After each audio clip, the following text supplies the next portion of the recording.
ভারী বৃষ্টি আর উজানের ঢলের কারণে দেশের ৮ জেলায় ব্যাপক বন্যা পরিস্থিতি তৈরি হয়েছে। দুর্যোগ ব্যবস্থাপনা মন্ত্রণালয় আজকে সচিবালয়ে একটি ব্রিফিং করেছে। সেই ব্রিফিংয়ে কথা বলেছেন মন্ত্রণালয়ের অতিরিক্ত সচিব KM আলী আজাদ।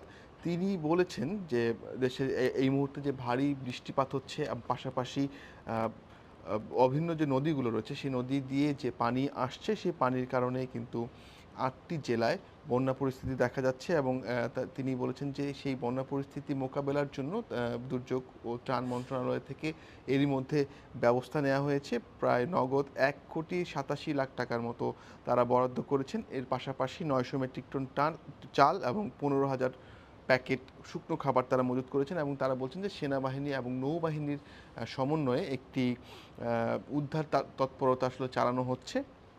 তিনি জানিয়েছেন যে সুনামগঞ্জ, মৌলভীবাজার, হবিগঞ্জ, ফেনী, চট্টগ্রাম